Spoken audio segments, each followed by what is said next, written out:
জয়ের কোনো বিকল্প নেই, তবুও হৃদয়ের কাছে দল ছাপিয়ে তার ইগোই যেন আগে। পাকিস্তানের সঙ্গে বৃহস্পতিবার 25 সেপ্টেম্বর ডু অর ডাই ম্যাচে লক্ষ্যটাও খুব বেশি একটা বড় ছিল না, তবুও শুরুতেই হোঁচট খেয়েছিল বাংলাদেশ। সেই ধাক্কা সামলে তাওহিদ হৃদয়কে নিয়ে এগিয়ে যাচ্ছিলেন সাইফ হাসান। সাইফ তখন আত্মবিশ্বাসের সঙ্গে খেললেও অপর প্রান্তে হৃদয় যেন হাঁসফাঁস করছিলেন। পরে নিজের ইগুকে বাঁচিয়ে রেখে ম্যাচকে তুলে দিলেন পাকিস্তানের হাতে।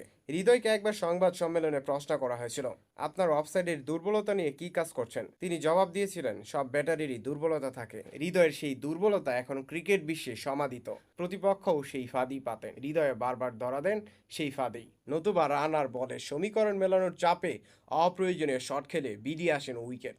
পাকিস্তানের বিপক্ষে একই চিত্র মঞ্চস্থ হলো আরেকবার। হৃদয়কে বারবার অফসাইডে খেলাচ্ছিলেন পাকিস্তানি বোলাররা, হিসাব মিলাতে পারছিলেন না হৃদয়। রানের বলে সমীকরণের চাপে মেজাজ হারিয়ে ফেলেন হৃদয়।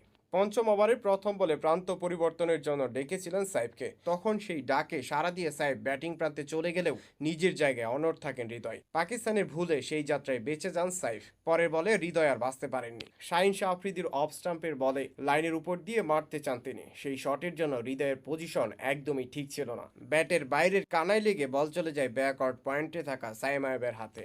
মেজাজ হারিয়ে খেলা হৃদয়ের সেই শটই যেন বাংলাদেশের ম্যাচের মোড় ঘুরিয়ে দেয়। এশিয়া কাপের ফাইনাল খেলার স্বপ্ন তখন ভেঙে যায় তাসের ঘরের মতো। 2 বছরের বেশি সময় ধরে আন্তর্জাতিক ক্রিকেটে খেলা ব্যাটারের যেখানে গুরুত্বপূর্ণ ম্যাচে দায়িত্ব নেওয়ার কথা, সেখানে তার বাপখানায় এমন ডোন্ট কেয়ার, আগের বলের জাস কার উপর যে মেটালেন হৃদয় নিজেও কি তা জানেন?